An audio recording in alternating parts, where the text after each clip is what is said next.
안녕하세요. 활기찬 월요일입니다. 저는 이승원이고요. 뉴스인사 프라임 지금 시작합니다. 오늘 대담한 대담 준비되어 있는 날이죠. 더불어민주당 김동화 의원과 함께합니다. 어서 오세요. 네, 반갑습니다. 김동화입니다. 네, 반갑습니다. 오늘도 참 여러 가지 장르에서 여쭤볼 게 참 많습니다. 먼저 박찬대 더불어민주당 의원이 이 윤석열 씨 내란 관련해서 지금 재판을 진행하고 있는 지규현 부장판사, 지난 5월에 한번 불거졌던 그 룸살롱 제보 등 있지 않습니까? 룸살롱 접대 의혹과 관련해서 제보 내용을 공개했습니다. 일단 저희 영상 준비했으니까요. 먼저 확인하고 돌아오겠습니다. 지규현 판사를 내란 법정에서 끌어내겠습니다. 내란 혐의로 기소된 자들을 심판해야 할 법정이 오히려 내란 세력의 은신처로 전락하고 있습니다. 지기현 판사는 윤석열에게 석방이라는 특혜를 부여한 당사자입니다. 그 후로도 지하통로 이용 허용, 법정 촬영 금지, 변호사 뒤 편한 자리 배치 등 상식을 벗어난 배려가 이어졌습니다. 내란 재판장이 내란 동조자처럼 행동하는 이 현실, 더 이상 묵과할 수 없습니다. 네, 해당 그 카톡 내용을 보면 판사 접대 의혹과 관련해서 구체적인 업소 주소도 거론됐고 또 이런 얘기가 있었습니다. 윤석열이 평소에 흠결이 있는 인물을 써야지 자기 말을 잘 듣는다고 하지 않았나. 조희대를 대법원장에 임명한 것도 이유가 있을 것이다. 이렇게 의미심장한 주장도 있었는데 어떻게 보셨습니까? 저는 조기현 재판장 같은 경우에는 이미 스스로 물러났어야 마땅하다라고 생각하고요. 이 처음 룸살롱 사건 의혹 제기가 벌어졌을 때 본인은 뭐 삼겹살에 소맥을 먹는다라고 주장하면서 그런 적이 가본 적이 없다라고 하지 않습니까? 그랬죠. 그 재판부의 판사가 거짓말을 했다는 것은 사실은 정말 이 사법 시스템상에서 정말 큰 일이거든요. 이게 사소한 거짓말이 됐든 큰 거짓말이 됐든 거짓말을 한 재판장 밑에서 진실된 재판이 이루어질 거라고 과연 국민들이 믿을 수 있을까요? 또 한편으로는 제가 듣기로 김영현 재판인가 이런 재판에서 뒤에 방청객들이 야유를 보내고 뭐 환호성을 지르고 이런 이상한 행위가 벌어지고 있는데 지규현 재판장이 거기에 대해서는 이런 방구에 언급도 안 한다고 하더라고요. 그게 통상적으로 있을 수가 없는 일입니다. 그렇죠. 거의 그런 지금 하고 있는 행태를 본다면 아까 박찬대 우리 후보자가 얘기한 것처럼 지금 내란을 지금 윤석열한테 편의를 봐주는 지금 재판을 진행하고 있는 게 아닌가. 특히나 윤석열이 이렇게 출석도 무단으로 거부하고 있는 상황에서 강제 구인도 안 하고 있다. 이것은 제대로 된 재판을 하겠다는 의지가 없다. 그렇게밖에 볼 수 없다고 보입니다. 사실 잠깐 좀 떠올랐다가 지금 약간 수그러진 상태긴 했었는데 지규현 판사 이 접대 의혹과 관련해서 어쨌든 법원에서 내부적으로 감찰을 벌인다 이런 얘기가 있었잖아요. 그런데 이후에 조용한 것 같아요. 네, 흐지부지 지금 되고 있는 것 같아요. 특히나 우리 지금 사실은 민주당이 지금 전대 중이고 대통령님께서는 지금 뭐 민생을 챙기다가 보니까 우리가 법사위에서 그런 부분을 단호하게 좀 지적하고 챙겨 나가야 되는데 우리 민주당이 약간 그런 부분에서 조금 놓치고 있다 보니까 법원 내부에서도 별다른 조치를 취하지 않고 있는 것 같습니다. 분명히 본인께서 그 지규현 판사가 거짓말한 것은 명백하게 벌어진 상황이고 그 룸살롱도 뭐 사진만 찍고 나왔다? 그게 말이 안 되지 않는 말도 안 되는 그런 얘기를 하고 있는데 변명이 조금 너무 성의가 없었죠. 그런 부분에 대해서는 스스로 물러나는 게 사실은 맞다라고 봅니다. 저는. 뭐 문제는 계속 이어집니다. 지규현 판사 관련해서 윤석열 씨가 지금 건강상의 이유로 저번에 구속적부심 심사할 때는 아주 건강한 모습으로 나타나서 몇 시간 동안 또 변명을 하고 항변을 했는데 그 이후에는 재판도 특검의 조사도 완전히 다 거부하고 있는 그런 상황이었지 않습니까? 그래서 특검이 구인영장을 좀 발부해야 된다, 구인해달라라고 했는데 역시 지기현 판사가 노한 상황 같아요. 아무런 조치도 안 취할 것으로 보이시나요? 지난번에 윤석열 씨가 그 지기현 판사 도움으로 석방될 때는 안에서 건강이 오히려 회복돼서 나왔다라고 스스로 얘기를 했었거든요. 지금도 매일같이 술만 먹다가 이제 술도 끊고 뭐 흡연을 하시는지 모르겠습니다만은 그런 식으로 이제 교도소에서 제대로 된 식사를 하면서 한다면 건강이 저는 오히려 더 좋아졌을 거라고 생각 들어요. 그런데 그 건강상 핑계로 이렇게 나오지 않는 것, 그것 정말 큰 문제고 특히나 그것을 지금 판사가 뒷배로 봐주고 있다는 것은 네. 용납할 수 없는 국민적 분노가 아마 들끓어오를 거라고 생각합니다. 그래서 어제 박 전 대의원이 이 공수처에서 이 문제를 수사를 해야 된다고 촉구했는데 네. 그게 정도일까요? 어떻게 보세요? 당연히 공수처가 지기현 판사의 특히 접대 의혹 같은 경우에는 김명란법 위반 소지가 그렇죠. 분명히 있기 때문에 네. 공수처가 적극적으로 나서서 수사를 해야 될 필요성이 있다 생각하고요.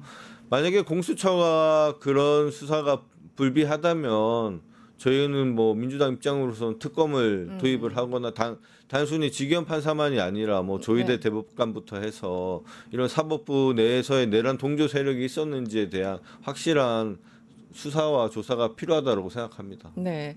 또 이번엔 정청래 민주당 의원 얘기를 해볼까요? 얼마 전에 위헌정당 해산 심판 청구 요건에 국회 본회 의결을 담는 내용으로 이제 발의를 냈습니다. 헌법재판소법 개정안이죠. 그래서 기존에는 어떤 정당을 해산하기 위해서는 그 주체가 정부여야 하는데 됐죠. 이제는 국회도 할 수 있다. 네. 이런 의미지 않습니까? 저는 그 부분은 정말 잘한 것 같아요. 네. 단순히 그 국힘당의 해산 문제뿐만 아니라 지금 네. 우리가 길에 가다 보면 이상한 현수막들 많이 걸려 있지 않습니까? 맞아요. 저도 봤습니다. 뭐 눈꼴 싫어온 진짜 보기 싫어온 그런 현수막이 걸려 있는데 그 현수막이 사실은 정당들이 걸어놓은 거예요. 정당들이 걸어놓다 보니까 이게 정당의 자유라고 해서 이거를 함부로 떼지 못하는 또 그런 보호를 받고 있습니다. 네. 저는 사실은 이런 부분부터 빨리 정리해 나가기 위해서라면 국회 의결로서 정당 해산을 할 수 있게 만들어야 된다고 보고 이런 부분에 단순히 그 세계사에서 그러니까 다른 나라들이 안 하는 게 아닙니다. 독일이나 유럽 선진국들 같은 경우에는 국회에서 정당 해산 심판을 의결할 수 있도록 이렇게 제도적 장치를 마련해 놨기 때문에 이 법안은 지금 일단 국힘당 해산을 넘어서라도 빨리 통과시켜서 네. 그런 이상한 지금 정강훈 당도 있지 않습니까? 네. 그런 당도 빨리 해산을 시켜야 하기 때문에 빨리 좀 법사위를 열어서 통과를 시켜야 될 필요가 있겠다고 생각합니다. 최근에 뭐 이제 국민의힘뿐만 아니라 이름은 있지만 도대체 정치가 무엇인지 모르는 그냥 당들이 굉장히 많아 보이는데 맞습니다. 저도 최근에 그 동네 지나가다가 부정선거를 주장하는 네. 현수막을 굉장히 많이 봤어요. 네. 한꺼번에 터져 있더라고요. 그런 경우에는 바로 네. 정당해산 심판하면 헌법재판소가 부정선거에 대한 이런 그 없다는 것을 본인들이 지금 내란 재판에서 밝혔기 때문에 네네. 당연히 해산 사유가 되고 우리 헌정 질서를 파괴하고 민주주의를 흔들고 있는 그런 세력이지 않습니까? 네. 그런 정당에 대해서는 빨리 지금 이 법안이 통과돼서 네. 해산 절차에 들어가는 게 맞다라고 봅니다. 참 이 부분이 사실은 이제 최근에 정의당이었습니까? 한남동 관저 인근에 모여서 당시 윤석열 체포를 저지했던 국힘 의원들, 네. 전현직 의원들 한 45명에 대해서 네, 이제 고발 조치를 했지 않습니까? 네. 그래서 이제 이런 것과 맞물려서 국민의힘에서는 본인들을 겨냥하는 것이 명백하다면서 굉장히 반발하고 있는데 네. 이 부분은 또 어떻게 보세요? 뭐 본인의 과오에 대해서는 다들 책임을 져야죠. 거기 우리 국민들이 그 눈 맞아가면서 밤을 새워가면서 윤석열 체포를 위해서 그렇게 염원하고 있을 때 네. 그리고 정당한 법원에서 발부한 영장이 집행하려고 할 때 그것을 막아서기 위해서 국힘당 의원들 45명이 그 자리에 모여 있었던 거 아닙니까? 네. 저지하기 위해서. 네. 그러면 거기에 대한 법적 책임을 당연히 져야 되는 부분이 있는 거라고 저는 보고요. 그게 네. 특검 수사를 통해서 이루어지게 되든 아니면 뭐 제명 절차를 통해서 이루어지게 되든 지금 우리 대한민국의 헌정 질서를 파괴하고 법치주의를 지금 왜곡시킨 그런 부분에 대해서는 분명한 책임을 져야 된다는 게 당연한 거라고 봅니다. 그렇군요. 알겠습니다. 국민의힘 얘기 나왔으니 그쪽으로 넘어가 볼까요? 네, 당무감사위가 지난 대선 그 시기 때 우리 모든 국민들이 어떻게 보면 충격을 받았던 그 사태가 있었죠. 후보 바꿔치기 시도. 네, 김문수와 전 총리 한덕수 총리 전 총리. 그래서 고민 끝에 일단 당시 지도부에 있었던 권영세 그리고 이양수 의원에게 당원권 정지 3년이라는 이건 굉장히 중징계죠. 맞습니다. 중징계를 일단 청구했어요. 이 당시도 엄청난 논란이 있었는데 당에서도 이것만큼은 그냥 못 본 척하기는 어려웠나 봅니다. 네. 이게 뭐 겉으로 보면 정말 정당 민주주의를 파괴하는 행위였죠. 당원들의 손으로 당원들의 그 한 표 한 표가 모여서 투표한 김문수 후보를 이제 한덕수 후보로 바꿔치기 하기 위해서 그런 사태가 일어났다는 거지 않습니까? 근데 제가 국회의원들하고 네. 의원들 몇 분이나 아니면 국회의원들하고 친한 이제 우리 민주당 의원님한테 들어보면 네.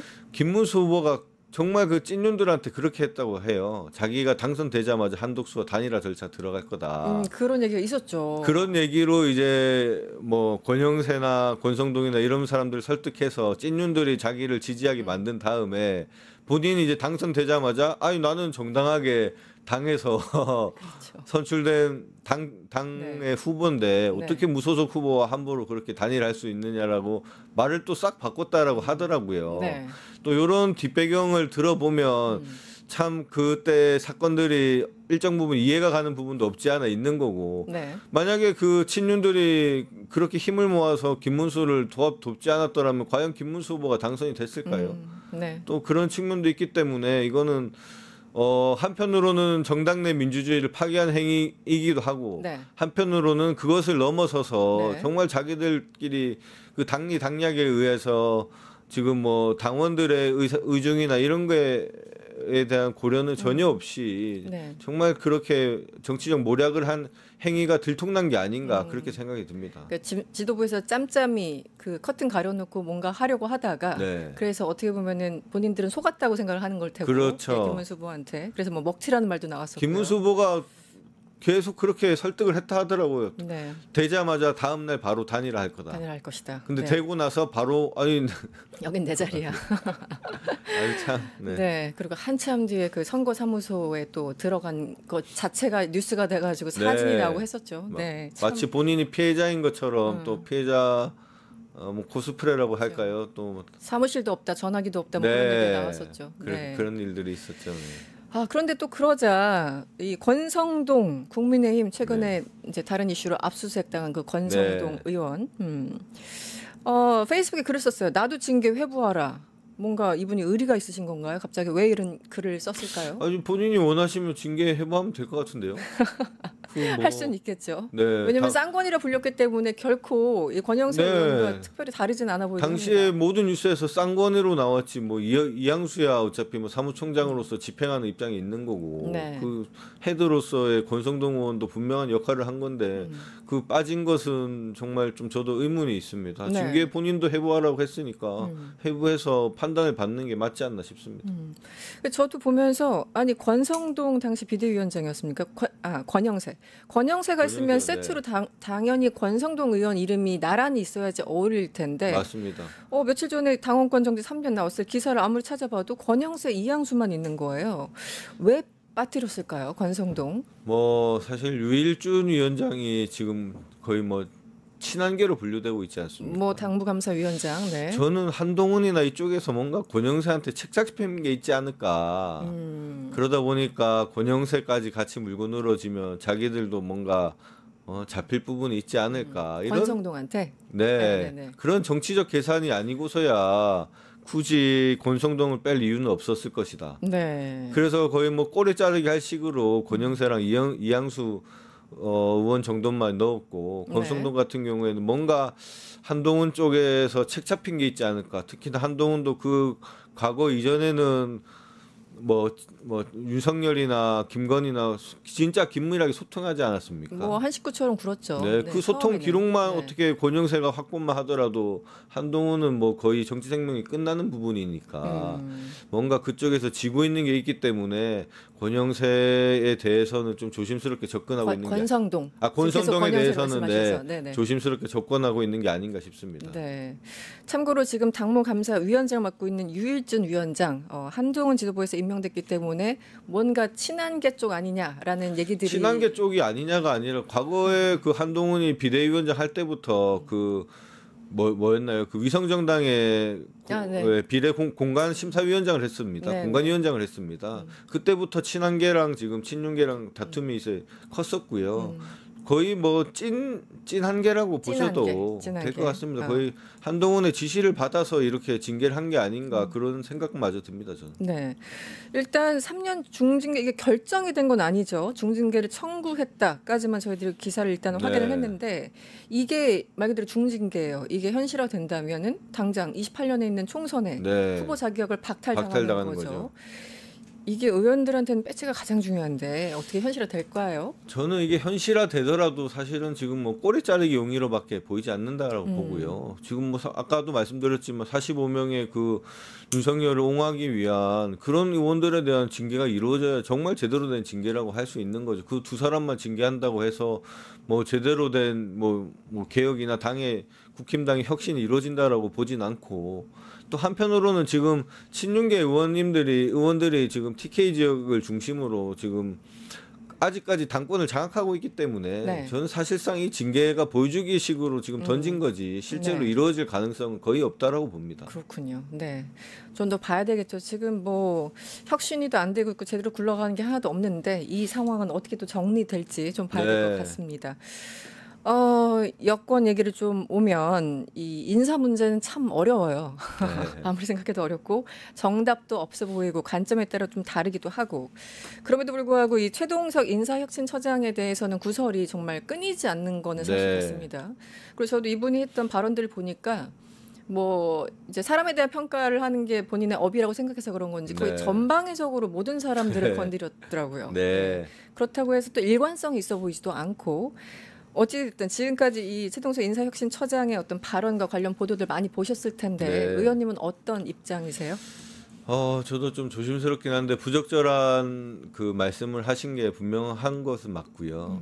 근데 당시 이제 본인이 이런 공직에 오실 줄 모르고 사인으로서 특히나 유튜브도 이런 뉴스토마토나 이런 좀 약간 공신력 있는 유튜버가 아니라 좀 개인 유튜버나 이런 데서 한 발언들이기 때문에 조금 더 우리가 그런 부분에서는 좀 감안할 부분이 있다라고 생각되고 본인께서도 진정성 있게 저는 사과했다라고 생각합니다. 다만 좀 부족한 부분이 있다면 본인이 또 정말 우리 그 민주 진보 진영 인사들에 대한 평가를 좀 신랄하게 하셨는데 그런 부분에 대해서는 조금 더 정성스럽게 또 사과하는 모습을 좀 보이고 반성하는 모습을 보일 필요성은 있겠다라고 생각됩니다.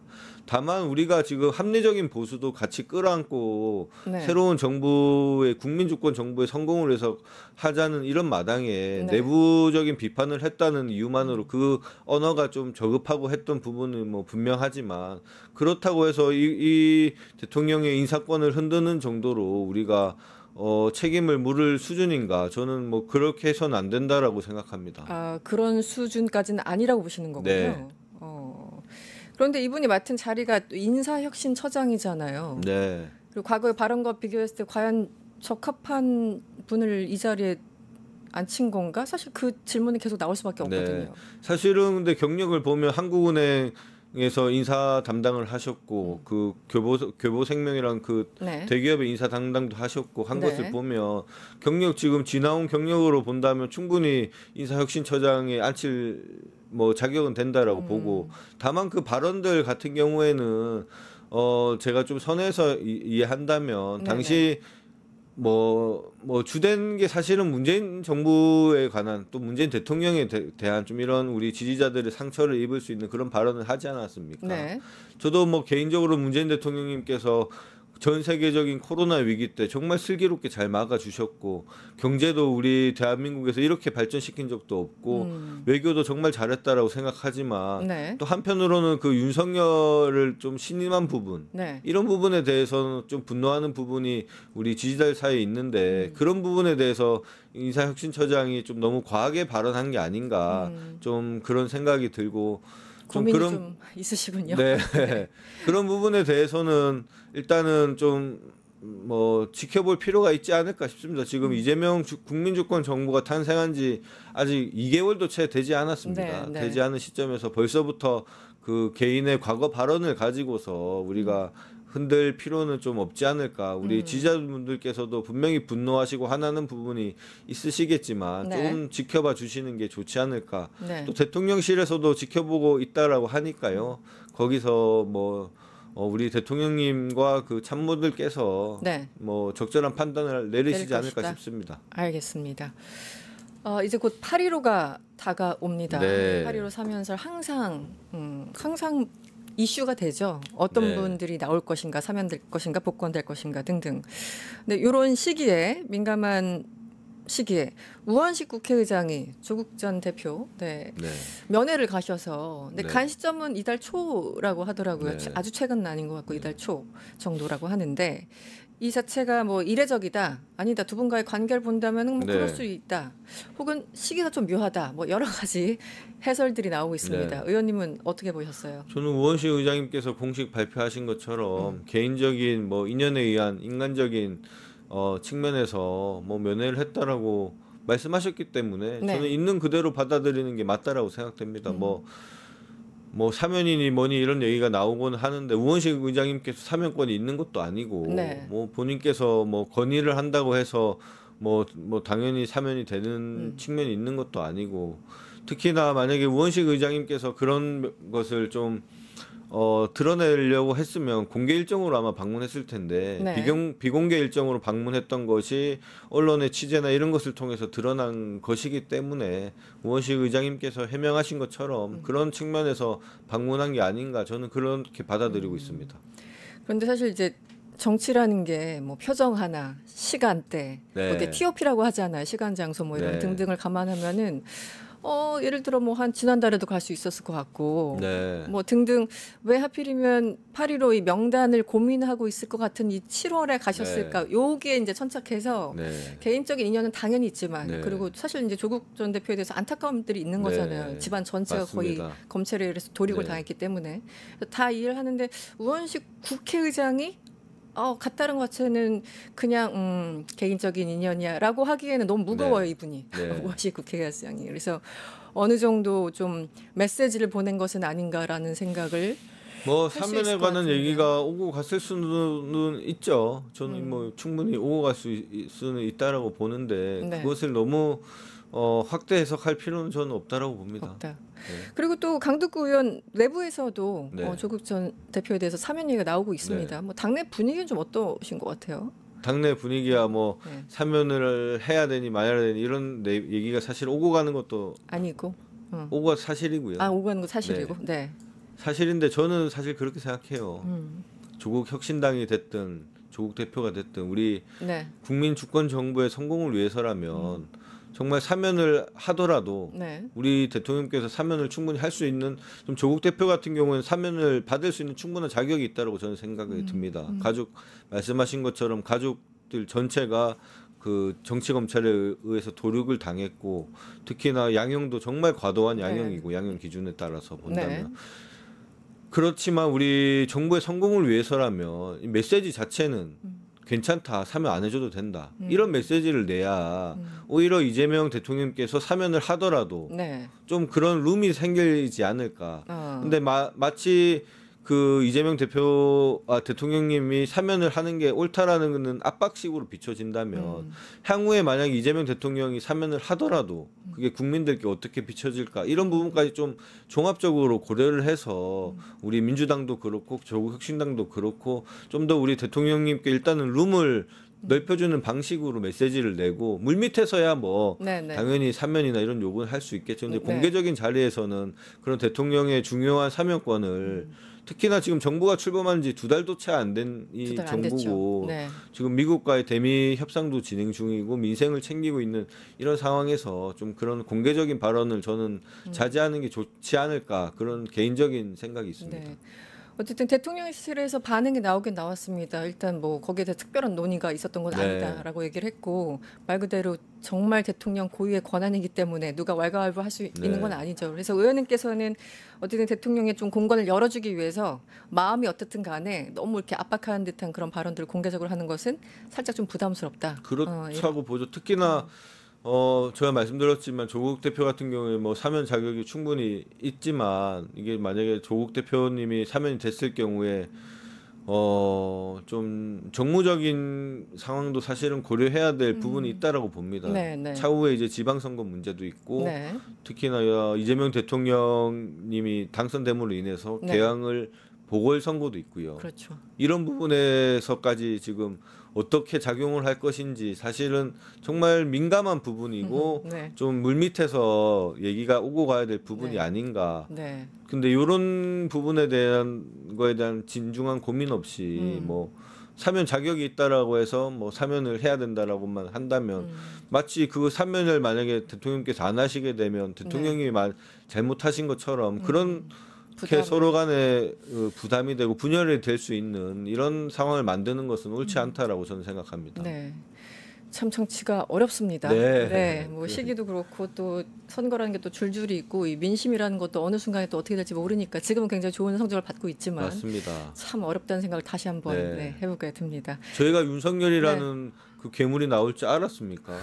그때 당신만 하더라도 정말 정의로운 검사인 줄 알았는데 저런 계엄과 내란을 일으키는 이런 네. 괴물이 나오지 않았습니까? 네. 정말 이재명 정부에서도 살얼음 판을 걷는 심정으로 지금 하루하루 이렇게 정부를 이끌어간다라고 생각이 들고 좀 그렇게 좀 같이 함께 봐주셨으면 좀 좋겠다라는 생각이 듭니다. 에너지를 조금 어떤 특정한 것에 집중할 필요는 있다. 네. 네, 내란 종식 등등 그리고 네. 미국과의 협상 등등.